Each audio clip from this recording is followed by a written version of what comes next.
खुलुमबाय रायजो राजा नोंथांमोन एनएलएफबि आफादनि माब्लानिमोनथाय बे भिडिअआ आङो बिथांमोननि मोनसे फेसबुक पेजआव मोनदों दुखुबो मोनखांदों बिथांमोननि सायाव जेरैबायदि नागिरबाय थानाय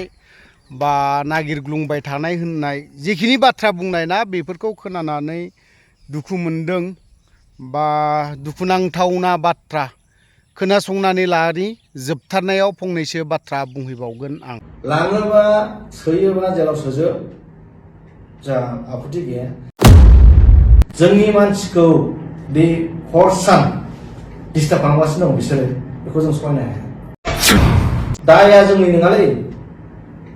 जाय दाय मावदों बेखौ हम फैनाया गोबाव जाबायमोन नाथाय दिनैनि दिनाव फैनांबाय खारना जाहैबाय मैयाहाय मोनानि समाव फुंनि 1:30 समाव जोंनि मानसिखौ उन्दुफुनाय समाव पुलिसफ्रा थांनानै न' थांनानै दरजा जोखावनानै गेट जोखावनानै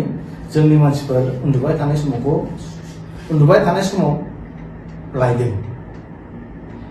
दा आङो बे मोनसेल' खोथा बुङो 1 नाम्बाराव बुंखानोसै आङो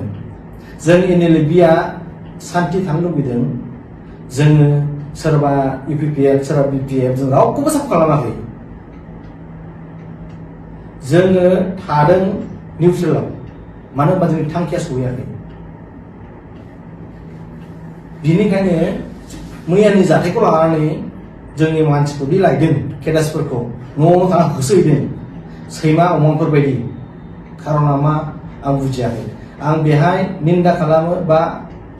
आङो दुखु मोनदों जोंनि आफादाबो दुखु मोनदों फैनो नाङामोन आङो लाइभआव इलेक्शन टाइम आं सानदोंमोन जोङो पिसफुलै हगार हरनो होननानै खिन्थु जोंनि मानसिखौ बे हर सान डिस्टार्ब खालामगासिनो दं बिसोरो बेखौ जों सहायनो हाया जोंनि मानसिखौ मैया सानै हमना लांदों सासेया जाहैबाय एन बिबुं सासेया जाहैबाय दानियल मोनानि 12टा सासेखौ लायदों मोनानि 2टा आरो माखासेखौ लायबावदोंमोन न'आव माखासे खानांगौदों खारना मा बेखौ जों नांगौ आङो बुंबाय थाखायो सिगांनिफ्रायनो जोङो पिसफुलाव दङ जोङो रावखौबो सापर्टबो खालामाखै जों केम्पेनिंबो खालामाखै खिन्थु जोंनि मानसिखौदि मानि थाखाय बिदि हमदों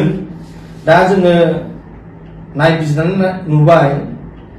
बे जिनिसा जाहैबाय 2000 माबानि केस मा होनोमोनलायो 2023 नि केस आराउन्ड लाइक आङो सिदायै खोन्थानोसै जोंनि मानसिखौ मानि थाखाय फानदायदों जोंनि मानसियाव इनभल्भमेन्टआ गैया 30 तारिख नभेम्बर 2023 आवहाय सुजित कुमारखौ काजिगाव हमदों ओमफ्राय बेखौ बेल रिलिज होदों 29 तारिख डिसेम्बर 2023 आव बेहाय इनभल्भमेन्ट दंमोन आंथ' ग्रुपखौ बुङा जिखि जाया 1 नाम्बाराव दंमोन सुजित ब्रह्म दिनैसिम बेखौ हमाखै सुजित ब्रह्म दाउलानो बिफानि नामा फानद्रागाव काजिगावनि मानसि 2 नाम्बाराव दङ कमेश्वर ब्रह्म बाथौ होनो बेखौ सानाव रनेश चन्द्र फानद्रागावनि आरो काजिगावनि बेबो आरो दङ 3 नाम्बाराव दङ सेनाथि ब्रह्म दान्दा होनो बिनि बिफानि नामा जाबाय थैबाय लेट बेदर ब्रह्म जलाइगावनि 4 नाम्बाराव दङ अबिनाश ब्रह्म बिनि बिफायाबो थैबाय प्रदीप ब्रह्मनि फिसाला मुखलदांनिनो बियो आरो दंबावो थलेब ब्रह्म बेयो मुखलदांनि बिफा नांगौ होआखै 6 नाम्बाराव दङ सेलदां मयनागुरिनि जिखिजा क'क्राझार डिस्ट्रिक्ट बिसोर गासैबो सासे दंबावो दैमालु ब्रह्म बिफा नांगौ मिथिया जिखिजा मागुरमारि बरिजरा ना माबानो एड्रेसा 8 नाम्बाराव दङ खोमथा नार्जारि जायला होनोनो ग्रुप लिडार जाहैदों बियो भिलेज जाहैबाय मावजिगाव बेबो क'क्राझारनि 9 नाम्बाराव दङ सुमन ब्रह्म बिफाना जाबाय थुनु ब्रह्म Bongsiora बेयाव क'क्राझारनि 10 नाम्बाराव दङ बयराराव लिरदों बेहाय थारमाने माबा बिफानि नाम लिराखै खिन्थु मालांगुरि दङ सुजित मारागनि केसआव हमजाजोबदों बिसोरो सुजितखौल' मोनदों बाखिखौ मोनाखै बे केसखौ स्पेशल ब्रान्चनिफ्रायबो जोंनो खबर हरदोंमोन कि बे नोंसिनि मानसि नामा होननानै थ' बे मानसि जोंनि नङा सासेबो नङा ओमफ्राय दा दिनै मैयानि हराव हमनानै लांनाया जाहैबाय जोंनि मानसिखौ लेथायदों बे केसआवनो प्रुफ नागिर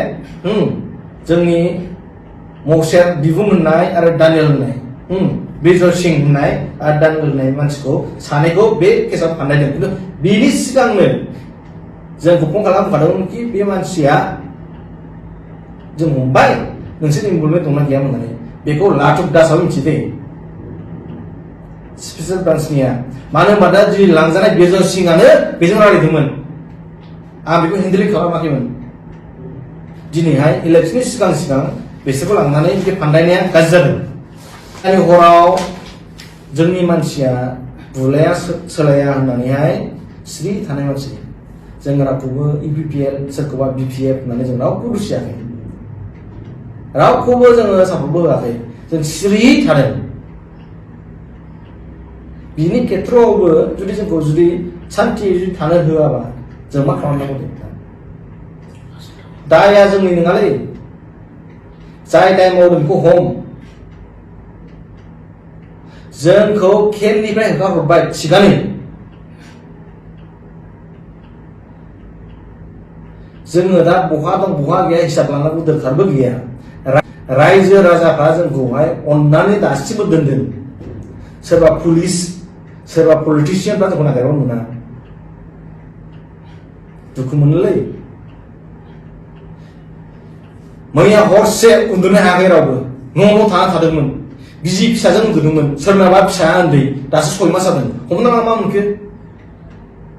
सोरबादि सोरबा पलिटिकेल एगेन्स्टआव बुंनांगौ बिनि एगेन्स्टआव दि बेखौ लांनांगौ बेथ' नङाना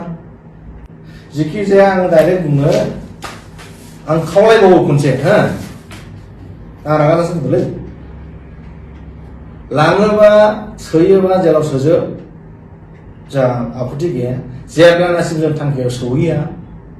जोंखौ नोंसोर गावखानोबो हागोन जेलावबो सोनो हागोन दिनै सानै सोदों साब्रै सोदोंमोन नागिरदोंमोन साबा सोनो नागिरदोंमोन 10 जन सोनो नागिरदोंमोन दिनै जेराव थांजोबदों जों थाङाखै रायलायहैयाखै रावजोंबो जोंनि थांखिखौथ' बुजियो जोंबोथ' बर'नि मानसिरा जोंलाय सोरनि एगेन्स्टआव मावदों रावनि एगेन्स्टआव मावाखै ना इउपिपिएल एगेन्स्टआव मावदों ना बिपिनि एगेन्स्टआव मावदों बेखौ सान दुखु मोनोलै आसिना बुङामोन आं दिनै बुंबाय आं दङ आं क'क्राझारावनो मैयानिफ्राय आं उन्दुनो मोनाखै जोंनि सेंग्राफ्रा उन्दुनो मोनाखै जों रावनिबो थांनानै केम्पेनिं खालामहैयाखै सिरि थादों बेफोरखौ साननांगौब्रा आङो दा मोनसेल' खोथा होननानै खावलायो गाबोननि अखानायैनो भट दं आङो सोरबा बिपिएलनो भट होबो होना सोरबा बिपिएलनो भटबो होना किन्तु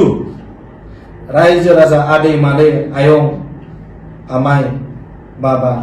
मामि आइ आफा आदै आदा आब' बिनानावफोर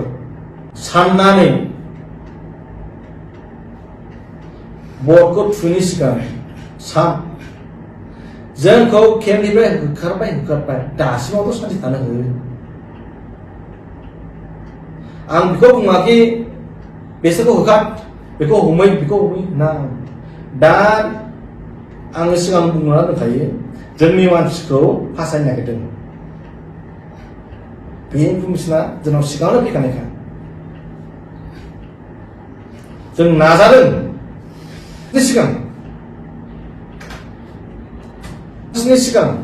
जोंनि सासे केडारनि सरलपारा एरियायाव थांनानै न'थ' बुसिजोबदों चेयार टेबोल कुकार बुसिजोबदों बुलायजोबदों बलेर' गंबा थांदों जों मानसिखौ सिनायो जोंबो बुंनो हायोब्रा मानो बुलायनो दोरखारा गैयाना सान्थि हिसाबै इलेक्सना थांथों होननानै जोंबो नेदों जों सोरखौबा प्रेसार होनानै नों भटबो दोनहोनाखैलै जोंनि मानसिखौ थांनानै बुहैदों मानसिखौ बुनो गस्लाखौ खिथेन फुख्रिजों हाना फैदों अब्लाबो जोङो मानसिखौ मिथिनानैबाबो सिरि थादों बेफोर मा फोरमायनो जिखि जाया आङो आदै मादै आयं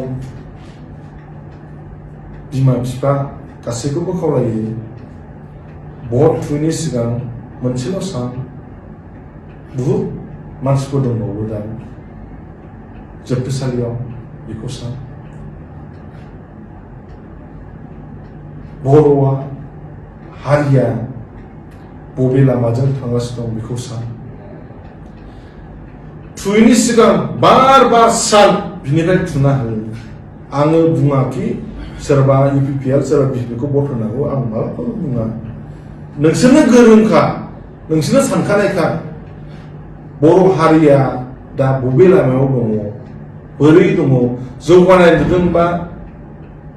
नोंसोर मोजां हारिया गोलैसोनायाव थालांगोन होननो सानोबा बेबो गाज्रि मोननै रोखोमनि नोंसोर साननानै नाय थुनायनि सिगां खनसे बार बार सान हारिनि थाखाय जाहाथे जोंनि उन जेनेरेशना अलखदा भुलियो रोंखा राखा मानसिफ्राबो दिनैसिम जुदि बेबायदि स्टेजाव दङबा साननानै ला दिनै उन जेनेरेशना मा जाहैगोन ओंखायनो आं गुरैयै गासैखौबो खावलायहरनानै जेरै जों दिनै खालामजादोंना नासयजादों होखारजाबाय केम्पनिफ्राय जों रावखौबो दुसियाखै पार्सनेलिबो दुसियाखै आरो आफादनिफ्रायबो जों दुसियाखै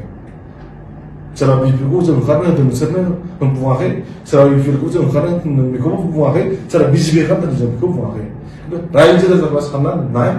गिजिर खनसे भट थुयैनि सिगां गोजोनथारबाय